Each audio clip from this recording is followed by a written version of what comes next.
We're going to talk with former Alabama quarterback Jalen Milroe here. Just about a week out from becoming an NFL player. Crazy process. Appreciate you taking the time, man. I know you're running around, still doing meetings, still meeting with teams. How crazy has this been for you? Has it been nonstop like they say it is? It definitely has been nonstop, but it's definitely a time where you can enjoy the process. That's how I really try to look at it. Um, Especially remembering starting the process out and now being here close. It seems so far away when you first get into the process, but now it's getting closer to that time frame. So I'm excited and I'm definitely enjoying this final period before I know exactly where home is. You come from a military family, right? That's I'm right. curious. I'm curious how much that has sort of molded you, and what kind of values were you brought up in that kind of carries along with you. Yeah, I think being adaptable, I think that's one. One example, I've adapted to multiple scenarios with my time frame being in college, and of course in the military, you have to adapt to different environments and work with different people. Understanding the process of being in the military. My dad was a Marine, my mom was in the Navy, and they served at different type of function, different type of niches. And with both of them, they both were similar in the responsibility of being disciplined, working in the team, staying calm under pressure. And so that factored into who I am as a person, and it also ties into playing quarterback. You recently did sort of like a day in the life at the General Mitchell Air National Guard base with the USAA, partnering with the USAA, official salute to service partner as well. I'm curious, what was that like? What did you take in from that day? What did you see? Yeah, so I was able to tour the aircraft on base. It showed, a fuel tanker, different functions, that they do on a day in the life. It was pretty cool. Especially because you hear the stories, from our parents. So I went with Ashton Genty, and you hear the stories from our parents, but you don't exactly know what exactly the day is life and what their responsibilities are. And so it was incredible. There were simulators that were able to be a part of and to activate that and actively with members of the military. So I thought that was pretty cool. And so, and then also hearing their stories and then they also hearing ours, it's pretty unique. That sort of elevate your parents now, like, hey, whoa, I didn't realize. You hear the stories, and now you're like, okay, now I No, get, for I kind of get it now. much respect for sure. This is one of those things, your parents tell you things when you're younger, you just kind of brush them off. They're your parents, and then later on you realize, whoa, maybe Right, they were right. Maybe now I kind of understand it. right, exactly. So, give me an idea of what this whole process has been like for you, right? Especially with the Giants in particular. I'm obviously standing outside here. The Giants facility is right behind me, right there.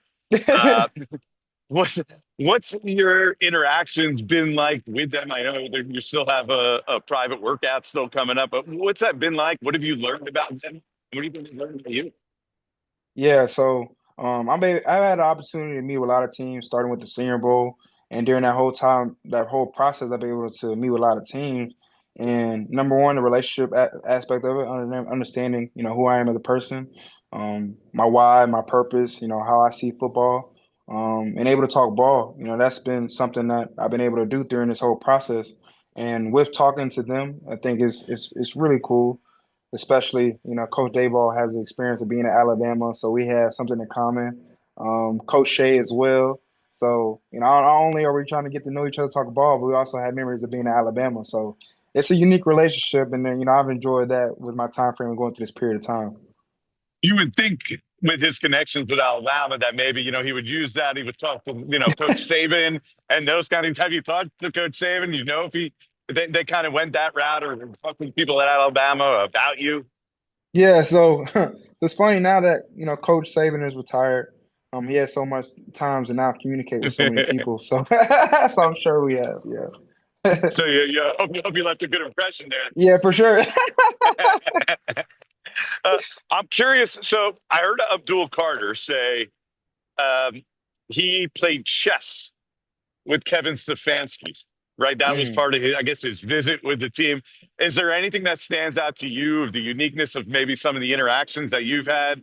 that maybe they're outside of the norm? I know the Giants. You better get ready because their private workout. I heard he tries. It's big into recall. They want to make you make the reservations, things like that. Does anything like that kind of stick out to you?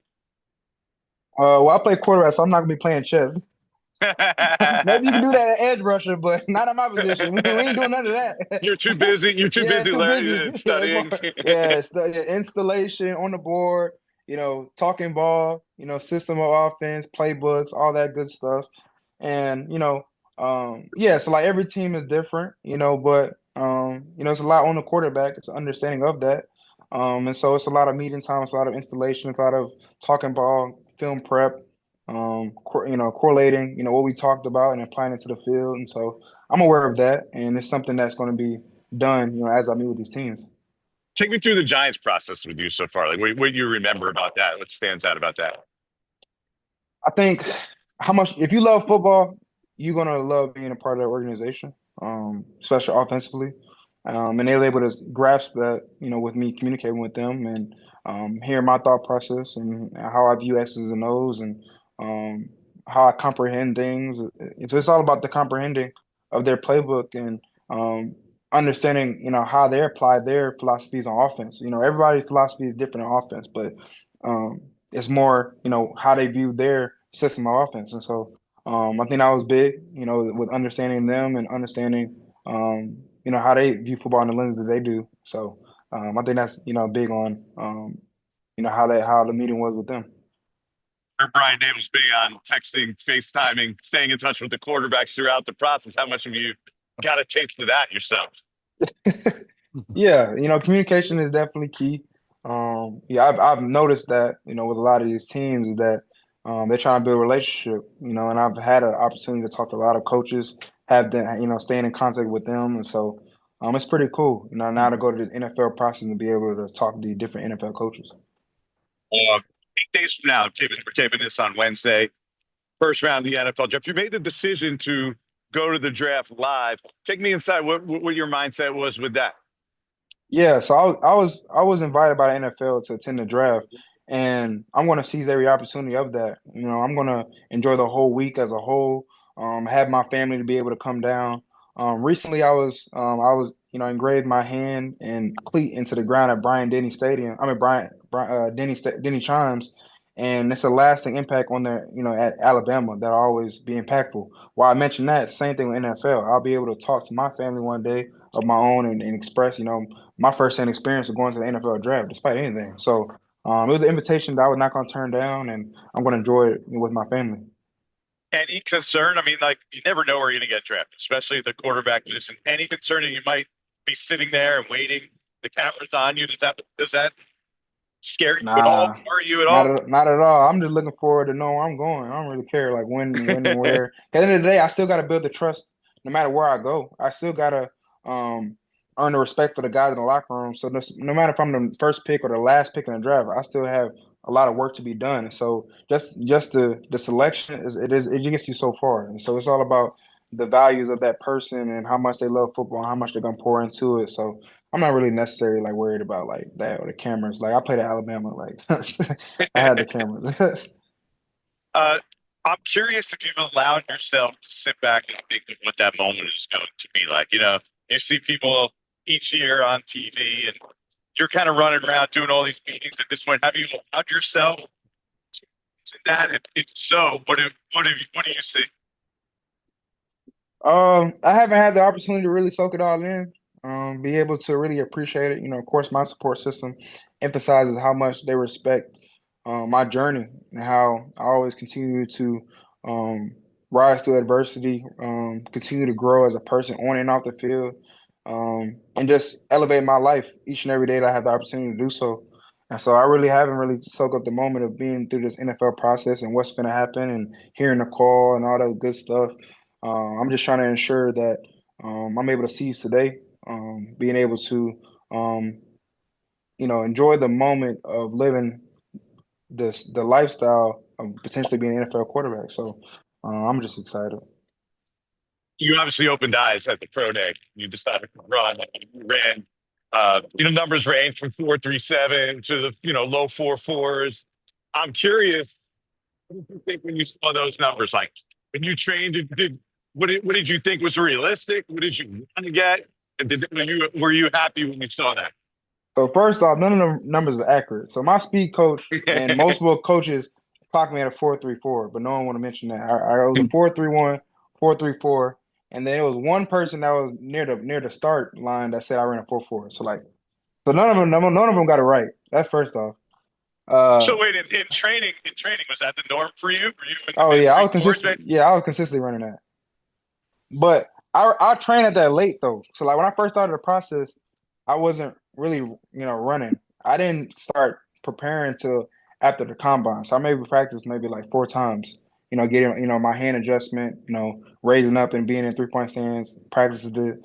So if I would have started in January, I believe I could have ran a faster time. But So I mean, like, I mean, I don't know if there's a quarterback who's ever run a 4.34 or a 4.4, right around there. So, I mean, has anyone ever talked to you about that? Have you had opportunity ever to meet Michael Vick? Like, I'm not sure he ever actually officially ran it, but the people say, he would say he was in that range.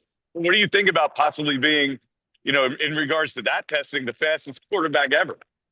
honestly, it don't mean nothing. Like at the end of the day, I'm still trying to, pursue my goal of being NFL quarterback, Super Bowl champion and leading a group of guys, and that just gets you to the NFL because that's the last time I'm running for it. I'm never gonna run a 40 ever again. So, That's true. but everything I do it at my best though. Whatever I put my mindset to, I'm gonna put my everything all into that. Whether it's pro day, the combine, um, pro day with running a 40. So everything I put my mindset to, I'm a competitor. So every process, everything during this process I did the Senior Bowl. I did everything during this process 'cause I'm a competitor and I like to compete. And so yeah, so like running a 40 was just another opportunity to scratch it off the surface, and a lot of people notice that I can run. No doubt. You crushed it. Good luck on the private workouts that you still have left, the meetings, whatever's still left on the docket, and go and enjoy that draft day, man. You can find Jalen Milroe's Day in the Life at the General Mitchell Air National Guard Base, partnership with USAA, the official salute to service partner. Jalen Milroe, good luck, man, and enjoy the process. Thank you, I appreciate you. You